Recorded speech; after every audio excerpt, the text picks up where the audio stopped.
Direito administrativo. Aula 2. Administração pública direta e indireta.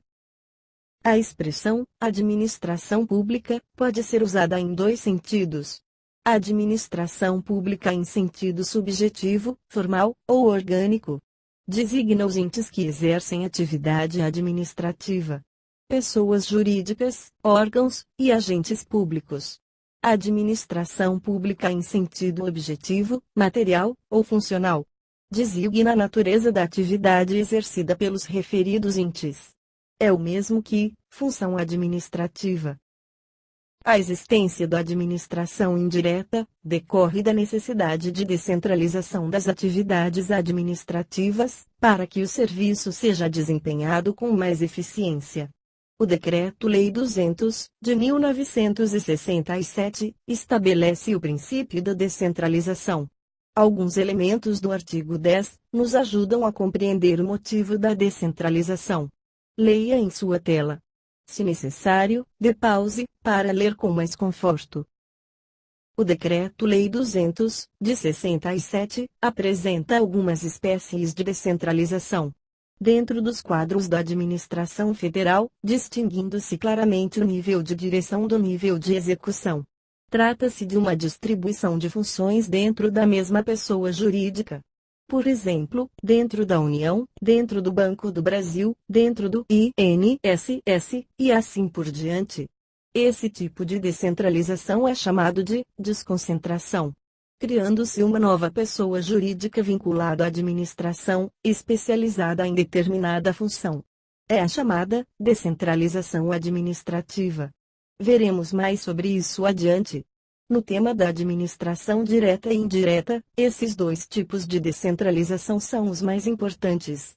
O Decreto-Lei ainda apresenta a descentralização por colaboração, em dois sentidos: colaboração entre entes federativos, e colaboração com os particulares. Essas duas hipóteses são estudadas no tópico Contratos Administrativos, que será visto numa aula futura. Como vimos, na desconcentração, ocorre uma distribuição interna de funções. No caso da União, por exemplo, suas funções são distribuídas em ministérios. E, dentro de cada ministério, há uma outra divisão de funções. O mesmo ocorre com estados e municípios. Aí está um exemplo real de desconcentração. O Ministério da Cultura é dividido em diretorias, secretarias, representações e órgãos colegiados. Pause a apresentação para ler melhor. E para não esquecermos que o direito administrativo também se aplica ao judiciário e ao legislativo, aí está a desconcentração no âmbito do Supremo Tribunal Federal.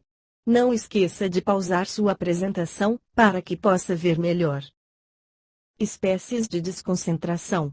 A doutrina classifica as desconcentrações em diversas espécies, segundo o critério empregado para repartir as competências entre diversos órgãos públicos.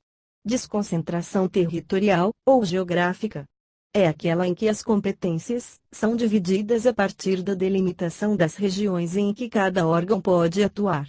A característica fundamental dessa espécie de desconcentração é que cada órgão detém as mesmas atribuições dos demais, variando somente o âmbito geográfico de sua atuação. Por exemplo, as subprefeituras e as delegacias de polícia. Nesse mapa do município de São Paulo, vemos a divisão territorial das subprefeituras. Cada uma tem as mesmas funções das demais. O que distingue essa desconcentração é o âmbito territorial em que cada uma pode atuar. É um exemplo de desconcentração, porque há uma divisão de tarefas dentro da prefeitura, ao dividir-se em subprefeituras. Desconcentração material, ou temática. É a distribuição de competências, através da especialização de cada órgão em determinado assunto. Por exemplo, a União se desconcentra em ministérios, cada um especializado em um assunto determinado. Desconcentração hierárquica, ou funcional. Utiliza como critério para a repartição de competências, a relação de subordinação entre os diversos órgãos. É o caso dos tribunais administrativos, em relação aos órgãos de primeira instância. Note que a subordinação existe em todos os casos de desconcentração. Mas aqui, na desconcentração funcional, a subordinação é escolhida como critério principal para a divisão de competências. Desconcentração. Os órgãos públicos. Como você pode perceber, dentro do tema da concentração e desconcentração, o conceito de órgão público é fundamental. O órgão público é um núcleo de competências estatais, sem personalidade jurídica própria. É por isso que a lei define órgão público como unidade de atuação integrante da estrutura da administração. Os órgãos públicos não são pessoas jurídicas. São divisões internas de uma pessoa jurídica. Por isso, também recebem o nome de repartições públicas. Como não possuem personalidade jurídica própria, não podem ser acionados judicialmente. Se uma ação judicial for equivocadamente dirigida contra um órgão público, deve ser extinta sem julgamento de mérito, por ilegitimidade de parte. A ação deve ser movida contra a pessoa jurídica a qual o órgão pertence. Por exemplo, se um veículo do Ministério do Meio Ambiente causar dano a terceiro, a ação deve ser dirigida, não contra o Ministério, que é um órgão, mas contra a União. É ela a pessoa jurídica que causou dano. Da mesma maneira, é a União que pode entrar com ações judiciais, não o Ministério. É a União que assina um contrato de compra de material, não o Ministério. E assim por diante. Capacidade processual especial dos órgãos executivo, legislativo e judiciário. O exemplo do automóvel faz lembrar um aspecto muito importante. Os poderes executivo, legislativo e judiciário também são órgãos. Por isso, muitos autores preferem afastar a expressão poder para utilizar a palavra órgão. Para eles, o correto é dizer órgão executivo, órgão legislativo e órgão judiciário. Esses poderes, ou órgãos, não têm personalidade jurídica própria. Se o automóvel em questão pertencesse ao Senado Federal, a ação deveria ser proposta contra a União. Se pertencesse à presidência do Supremo Tribunal Federal, deveria ser proposta também contra a União.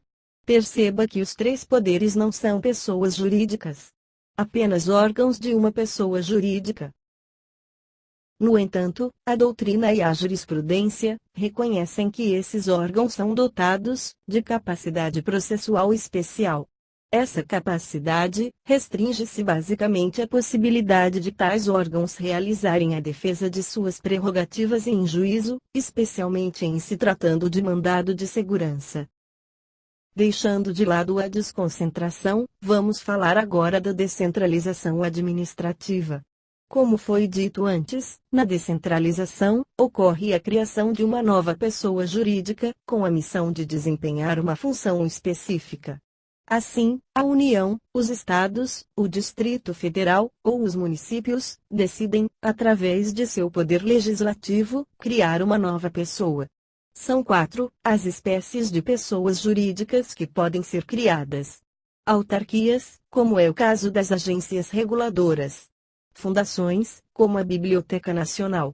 Empresas públicas, como por exemplo a Caixa Econômica. E sociedades de economia mista, como é o caso do Banco do Brasil. Existem alguns termos que você precisa saber aqui. As pessoas jurídicas que possuem poder legislativo, e que criam as demais, são chamadas de administração direta, ou também de pessoas políticas. São chamadas de pessoas políticas porque possuem poder legislativo. As entidades criadas por elas são chamadas de administração indireta, pessoas administrativas, ou também de entidades vinculadas. Características gerais das entidades descentralizadas. Personalidade jurídica própria. Para que possam desenvolver suas atividades, as entidades da administração indireta são dotadas de personalidade. Consequentemente, podem adquirir direitos e assumir obrigações, por conta própria, não necessitando das pessoas políticas. Autonomia administrativa. Possuem uma vida administrativa independente da pessoa política. Podem planejar e executar suas atividades com independência. Essa autonomia será maior ou menor, dependendo da lei que criou a instituição. Patrimônio próprio. Isso é importante para garantir a autonomia administrativa. O objetivo é que cada entidade possa ser autossustentável. Vinculação a órgãos da administração direta. Embora autônomas, essas entidades estão vinculadas a tais órgãos. As entidades da administração indireta são vinculadas aos órgãos da administração direta, com o objetivo principal de possibilitar a verificação de seus resultados, a harmonização de suas atividades políticas com a programação do governo, a eficiência de sua gestão e a manutenção de sua autonomia financeira, operacional e financeira, através dos meios de controle estabelecido em lei.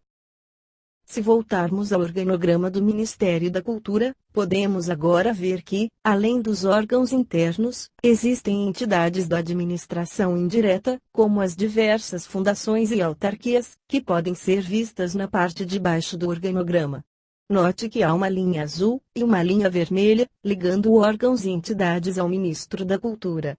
Como se vê aqui, a linha azul significa uma relação de subordinação. E a linha vermelha, uma relação de mera vinculação. Quando há subordinação, significa que os órgãos são dirigidos pelo órgão superior. Devem obediência a ele em todas as suas ordens administrativas. Suas decisões estão sujeitas à revisão pelos órgãos superiores. Ao contrário, quando existe relação de vinculação, as entidades vinculadas são independentes.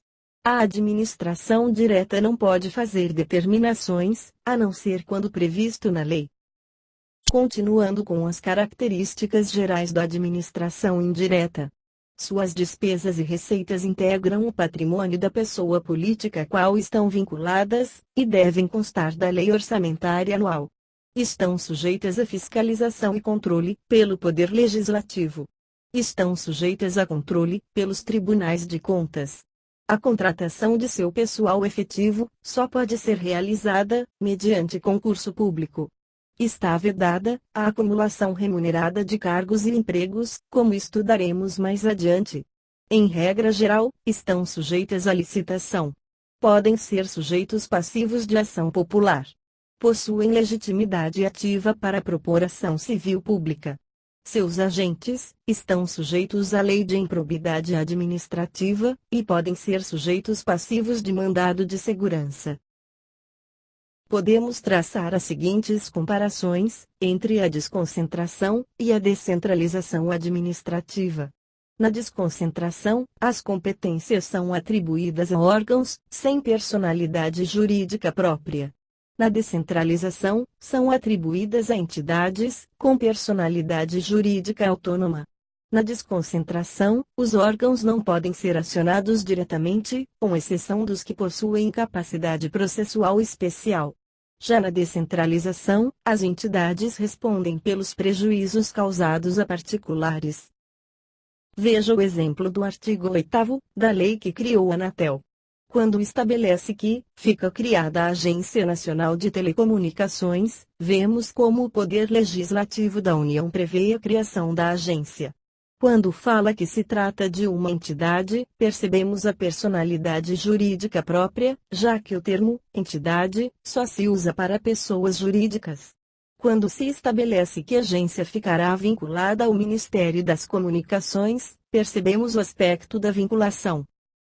No parágrafo 2º, do mesmo artigo, também podemos ver outras características.